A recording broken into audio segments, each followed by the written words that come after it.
এসএটিভির নিয়মিত সাহিত্য বিষয়ক অনুষ্ঠান সাহিত্য নন্দনে আল আকসা প্রাইভেট হাসপাতাল অ্যান্ড ডায়াগনস্টিক সেন্টারের নিবেদিত আজকের এই অনুষ্ঠানে আমাদের স্টুডিওতে এমনই একজন উপস্থিত আছেন, প্রথমের পংক্তিগুলো শুনে হয়তো বুঝতে পেরেছেন একজন আবৃত্তিকার, যিনি আমাদের পুরো অনুষ্ঠান জুড়ে আমাদের বিভিন্ন কবিতার আবৃত্তি শোনাবেন।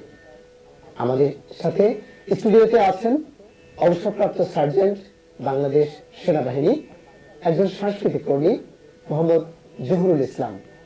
পাশাপাশি আমাদের সাথে এই অনুষ্ঠানকে আরো প্রাণবন্ত করার জন্য উপস্থিত আছেন দেশবরেণ্য বংশী বাদক মানোয়ার হোসেন খোকন।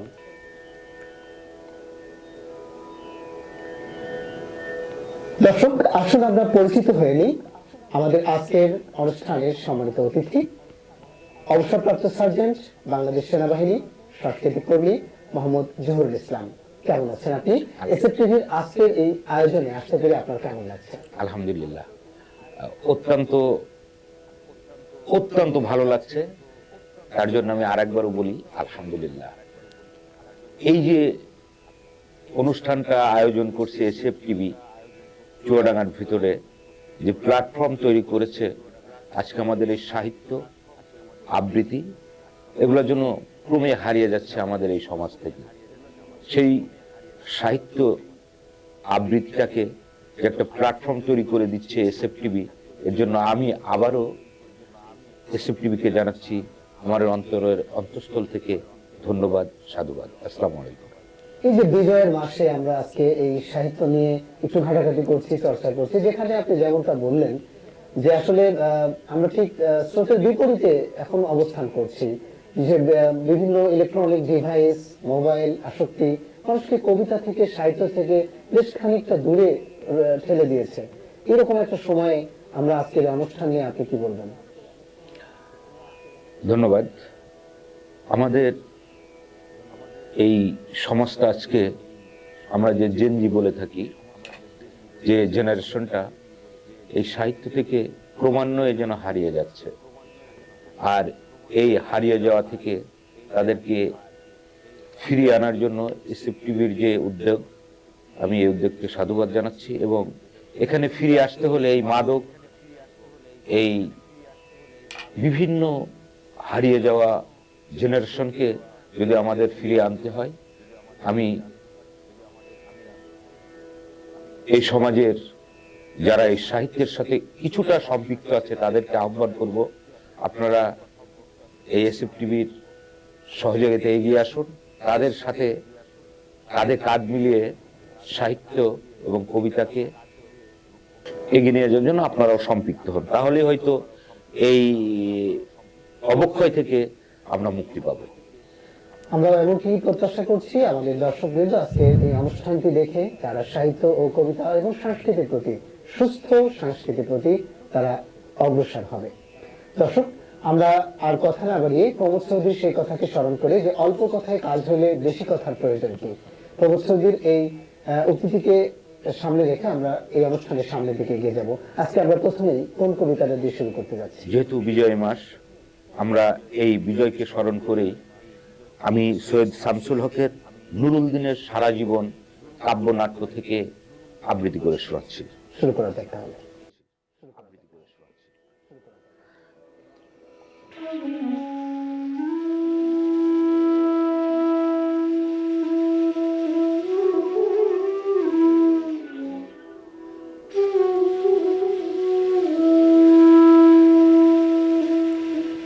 নিরক্ষা আকাশ নীল,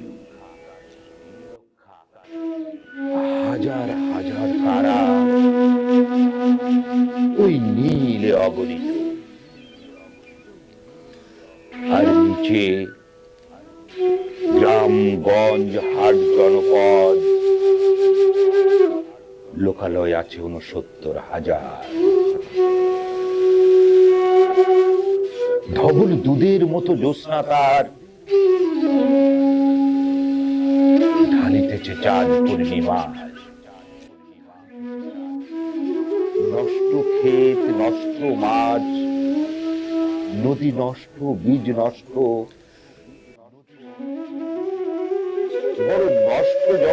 সংসার,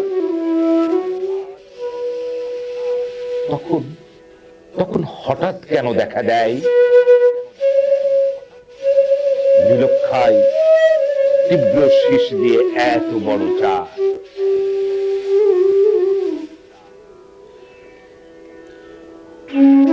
অতি অকস্মাৎ স্তব্ধতার দেহ ছিঁড়ে কোন ধ্বনি, কোন শব্দ, কিসের প্রপাত? গোল হয়ে আসুন সকলে, ঘন হয়ে আসুন সকলে, আমার বিনতি আজ স্থির হয়ে বসুন সকলে। কাল ঘুম যখন বাংলায় তার দীর্ঘ দেখো নিয়ে আবার নুরুল দিন দেখা দেয় মরা। নুরুল দিনের বাড়ি রংপুরে যে ছিল, নুরুল দিন একদিন ডাক দিয়েছিল 1189 সনে। আবার বাংলার বুঝি মনে পড়ে যায়, নুরুল দিনের কথা মনে পড়ে যায় যখন শকুন নেমে আসে এই সোনার বাংলায়। নুরুল দিনের কথা মনে পড়ে যায় যখন আমার এই দেশ ছেয়ে যায় দালালের আলখেল্লায়। নুরুল দিনের কথা মনে পড়ে যায় যখন আমার স্বপ্ন লুট হয়ে যায়। নুরুল দিনের কথা মনে পড়ে যায় যখন আমার কণ্ঠ বাজে আপ্ত করে নিয়ে যায়। নুরুল দিনের কথা মনে পড়ে যায় যখন যখন আমারই দেশে, আমারই দেহ থেকে রক্ত ঝরে যায় ইতিহাসের প্রতিটি পৃষ্ঠায়।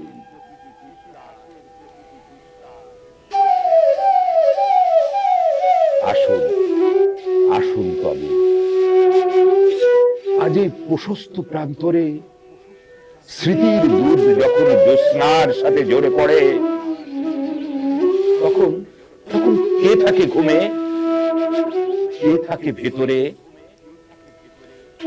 কে একা নিঃসঙ্গ বসে অস্ত্রপাত করে।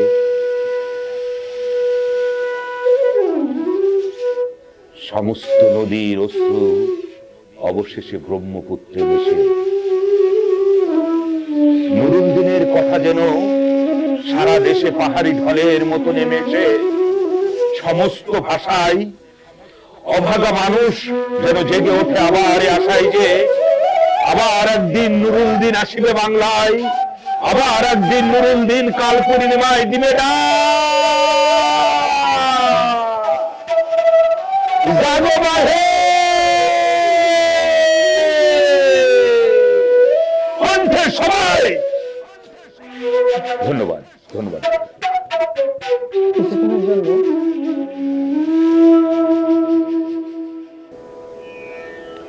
কিছুক্ষণের জন্য আমি হারিয়ে গিয়েছিলাম নুরুল দিনের সারা জীবনের সেই কবিতার মাঝে। অসাধারণ একটা আবৃত্তি শোনালেন আমাদের দর্শকদের। এই কবিতাটির পরে আমার একটা প্রশ্ন আপনাকে করতে খুব ইচ্ছা হচ্ছে যে আপনি সারা জীবন বাংলাদেশের একটি গুরুত্বপূর্ণ বাহিনীর প্রশাসনিক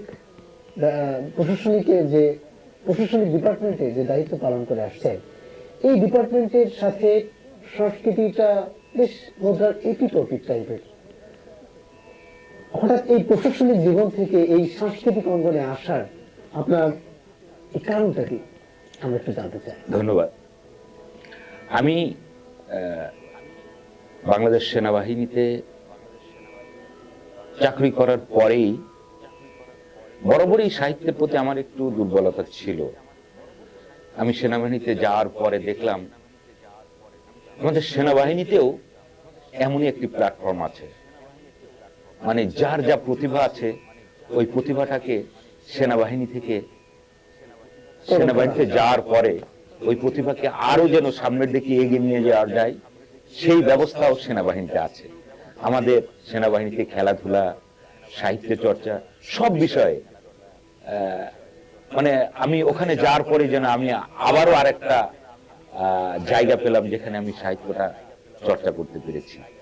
এবং চেষ্টা করে যাই, এই আবৃত্তিটা আমার খুবই প্রিয়। এবং আমার যখন মন খারাপ থাকে, ভালো লাগে না, তখন আমি নিজে নিজেই একটু আবৃত্তি করি, তখন আমার মন ভালো হয়ে যায়। আমরা আশাবাদী যে আমাদের দর্শক আজকের এই অনুষ্ঠান থেকে তারাও বিভিন্ন রকম অসুস্থ যে সংস্কৃতি ছড়িয়ে আছে সমাজে, সেই অসুস্থ সংস্কৃতিকে পেছনে ফেলে আবারও আপনার মতো এই সুন্দর সুস্থ সংস্কৃতিতে ফিরে আসবে। আমরা এখন কি কবিতা শুনতে যাচ্ছি? ধন্যবাদ।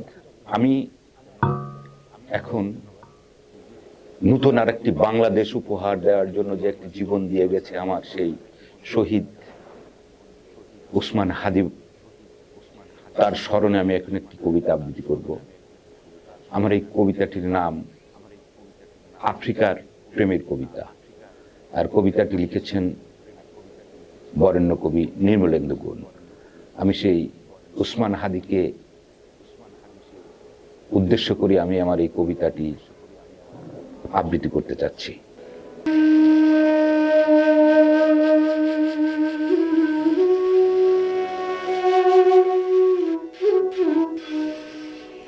যে বয়সে পুরুষ ভালোবাসে নারীকে,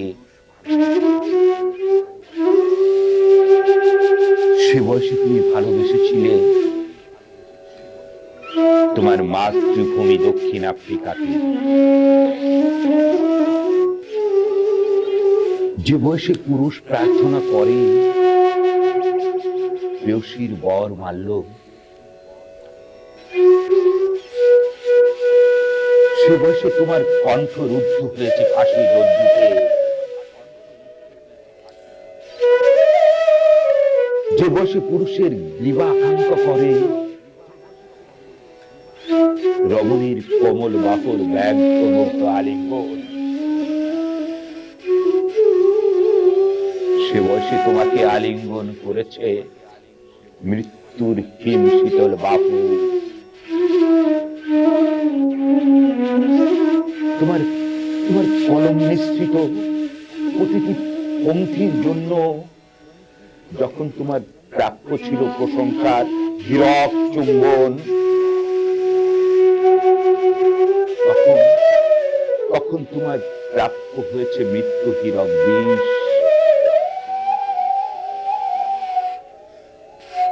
তোমার কবিতা আমরা আমরা একটু পড়িনি আগে, কিন্তু কিন্তু যেদিন ওরা তোমাকে রাতের অন্ধকারে ফাঁসিতে ঝোলালো, তারপর দিন সারা পৃথিবীর ভোরের কাগজে ছাপা হলো তোমার জীবনের শ্রেষ্ঠ কবিতা। আমরা জানলাম কি গভীর ভাবেই না তুমি ভালোবেসেছিলে তোমার প্রিয়তম মাতৃভূমি দক্ষিণ আফ্রিকাকে। আমরা জানলাম কালো আফ্রিকার শ্বেত শত্রুদের বিরুদ্ধে কি ঘৃণাই না ছিল তোমার বুক জুড়ে শহীদের হৃদয়ে। আমরা জানলাম শুধু শুধু শব্দ দিয়ে নয়, শুধু ছন্দ দিয়ে নয়, কখনো কখনো মৃত্যু দিয়ে লেখা হয় অমর কবিতা।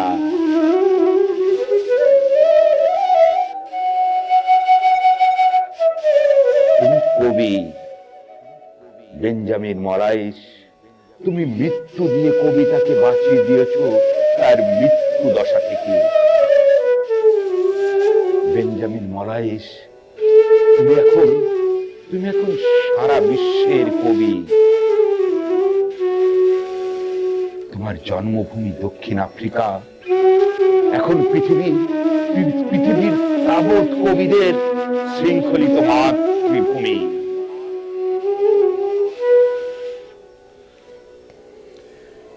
কারাগারের ফটকে নেলসন ম্যান্ডেলার পত্নী যখন তোমার শোকাতুরা মাকে বুকে জড়িয়ে ধরেছিলেন,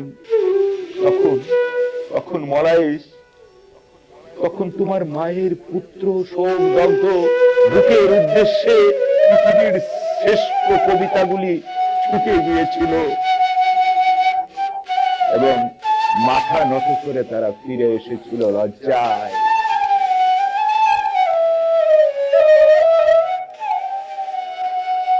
তোমার সাহসের যোগ্য হয়ে উঠবে বলে, তোমার ভালোবাসার যোগ্য হয়ে উঠবে বলে আজ সারাদিন মাথা নত করে নীরবতা পালন করেছি। এই এই মধ্যরাতে আমাকে কলম হাতে জাগিয়ে রেখেছো তুমি।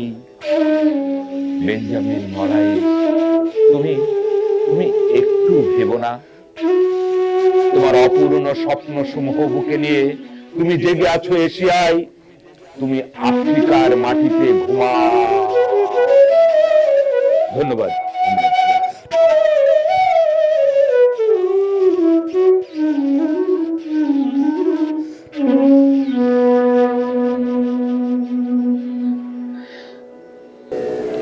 অসংখ্য ধন্যবাদ জানাচ্ছি আপনাকে। আমাদের আজকের এই কবিতা আবৃত্তির সাহিত্য নন্দন অনুষ্ঠান অসাধারণ ভাবে এগিয়ে যাচ্ছে। আমরা আর কয়টা কবিতা শুনবো আর কি। আমি ধন্যবাদ। আমি আর একটি কবিতা আবৃত্তি করব, একটু ডিফারেন্ট। আমি শেষ কবিতা শোনার আগে আমরা আপনার সাথে একটু কথা বলতে চাই। সেটা হচ্ছে যে এই যে কবিতা ও সংস্কৃতি আপনার যে চর্চা শুরু হয়েছে, এই কবিতা ও সংস্কৃতি চর্চা নিয়ে আপনার ভবিষ্যৎ পরিকল্পনা কি? আপনি যদি ভবিষ্যৎ পরিকল্পনার কথা বলেন, আমি বর্তমানে আমাদের জাতীয়তাবাদী দল বিএনপি আছে, সেই বিএনপির জাসাসের একটি ছোট্ট একটি পদে আছি। আসলে এখন এককভাবে তো কোনো কিছুই করা সম্ভব না আমাদের এই সমাজে। আমার ইচ্ছে আছে, আমি যদি সুযোগ এবং সময় পাই তাহলে আমি একটি কবিতার একটি স্কুল আমি দেওয়ার চিন্তা ভাবনা করেছি। যদি সবার সহযোগিতা এবং সবাই যদি এগিয়ে আসে, আমি চেষ্টা করব আমার এই কবিতাটাকে আমাদের এই সমাজে, এই জেনারেশনের মাঝে এই ভালোবাসাটা তুলে ধরার জন্য, এবং তাদের ভিতরে যেন এটা তৈরি হয় যে কবিতা করেও ভালো লাগতে পারে এবং কবিতাও একটি ভালো লাগার বিষয়। অসংখ্য আপনার ধন্যবাদ। আপনার দারুণ একটি প্রত্যাশা, আপনার প্রত্যাশাটি যেন সম্পূর্ণ হয়। তবে আমরা আগেই দর্শকের কাছ থেকে বিদায় নিয়ে নিব, কারণ আমরা কবিতাটি শুনতে শুনতে অনুষ্ঠানটা শেষ করব। দর্শক শুনছিলেন এসএফটিভির নিয়মিত আয়োজন আল আকসা প্রাইভেট হাসপাতাল অ্যান্ড ডায়াগনস্টিক সেন্টার নিবেদিত সাহিত্য নন্দন। আজকের এই সাহিত্য নন্দনে পুরো সময়টি জুড়ে আমাদের সাথে উপস্থিত ছিলেন বিশিষ্ট আবৃত্তিকার, অবসরপ্রাপ্ত সার্জেন্ট, বাংলাদেশ সেনাবাহিনী মোহাম্মদ জহুরুল ইসলাম। পাশাপাশি পুরো অনুষ্ঠানটাকে আরো বরেণ্য ও আরো প্রাণবন্ত করে তুলতে আমাদের সহযোগিতা করেছেন আমাদের সকলের প্রিয় বংশীবাদক মানোয়ার হোসেন খোকন। তিনি আমাদেরকে সহযোগিতা করে যাচ্ছেন এই অনুষ্ঠানটিকে আরো প্রাণবন্ত করার জন্য। দর্শক, আপনাদের কাছ থেকে আমরা বিদায় নিচ্ছি। সর্বশেষ কবিতাটার মধ্য দিয়ে আজকের অনুষ্ঠান শেষ হবে। সে পর্যন্ত আবারও সাহিত্য নন্দন নিয়ে নতুন কিছু নিয়ে আপনাদের সামনে আসতে পারি, সেই শুভকামনায় আপনাদের কাছ থেকে বিদায় নিচ্ছি। সকলে সুস্থ থাকুন, ভালো থাকুন, সাহিত্যের সাথে থাকুন।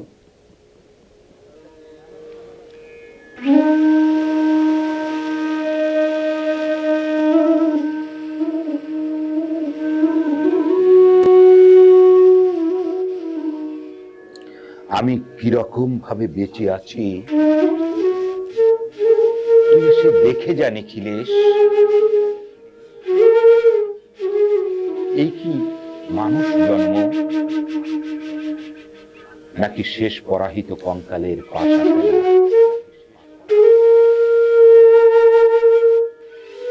প্রতি সন্ধ্যাবেলা আমার দেহের মধ্যে হাওয়া ঘুরে ওঠে, হৃদয়কে অবহেলা করে রক্ত।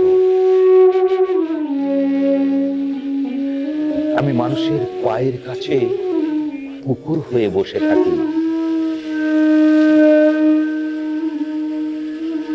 তার ভেতরের কুকুরটাকে দেখব বলে।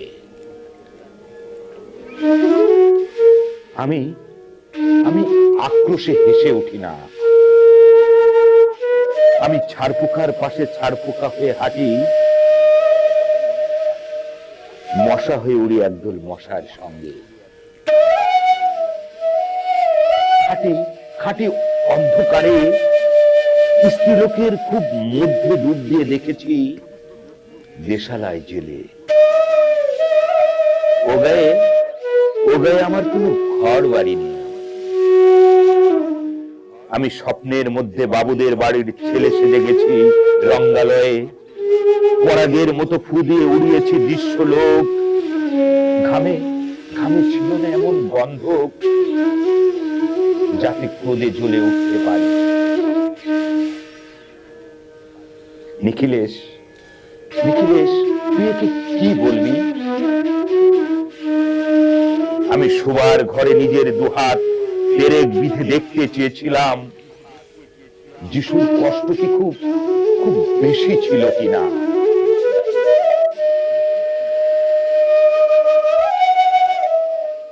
আমি ফুলের পাশে ফুল হয়ে ফুটে দেখেছি তাকে তাকে ভালোবাসতে পারি না। আমি কপাল থেকে ঘামের মতন মুছে নিয়েছি পিতামহের নাম। আমি আমি শ্মশানে গিয়ে মরে যাওয়ার বদলে মারি মারি মারি ঘুমিয়ে পড়েছিলাম।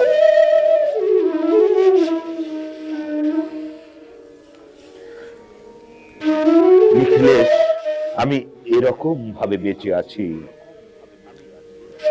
তোর সঙ্গে জীবন বদল করে কোনো লাভ হলো না আমার। একই নদীর তরঙ্গে ছেলেবেলার মতো ডুব সাঁতার, অথবা চশমা বদলের মতো কয়েক মিনিট আলোড়ন, অথবা গভীর রাতে সঙ্গম নিরত দম্পতির পাশে শুয়ে পুনরায় জন্ম ভিক্ষা। কেননা সময় নেই। আমার ঘরের দেয়ালের চুন ভাঙা ডাকটিও বন্ধপ্রিয়। মৃত গাছটির পাশে উত্তরের হাওয়ায় কিছুটা মায়া লেগে আছে। ভুল নাম ভুল স্বপ্ন থেকে বাইরে এসে দেখি উই পোকাই খেয়ে গেছে চিঠির বান্ডি। তবু অক্লেশে হলুদকে হলুদ বলে ডাকতে পারি। আমি আমি সর্বস্ব বন্ধক দিয়ে একবার একটি মুহূর্ত চেয়েছিলাম ব্যক্তিগত জিরো আওয়াজ। ইচ্ছে ছিল না জানাবার এই বিশেষ কথাটা তোকে। তবু ক্রমশ বেশি করে আসে শীত। রাত্রে এরকম জলতেষ্টা আর কখনো পেত না। রোজ অন্ধকার হাতড়ে টের পাই তিনটি ইঁদুর না মুশিক। তাহলে কি প্রতীক্ষায় আছে অদূরে এই সংস্কৃতি সুলভ? পাপ ও দুঃখের কথা ছাড়া এই অবেলায় কিছুই মনে পড়ে না। আমার পূজা ও নারীর হত্যার ভিতরে বেজে ওঠে সাইরেন। নিজের দুহাত যখন নিজেদের ইচ্ছে মতো কাজ করে না, তখন মনে হয় সত্যিকারের। আজকাল আমার নিজের চোখ দুটো মনে হয় এক পলক সত্যি চোখ। এরকম সত্য পৃথিবীতে খুব বেশি নেই। ধন্যবাদ ধন্যবাদ ধন্যবাদ সবাইকে। আমি সুনীল গঙ্গোপাধ্যায়ের আমি কি রকম ভাবে বেঁচে আছি কবিতাটি আবৃত্তি করলাম। ধন্যবাদ।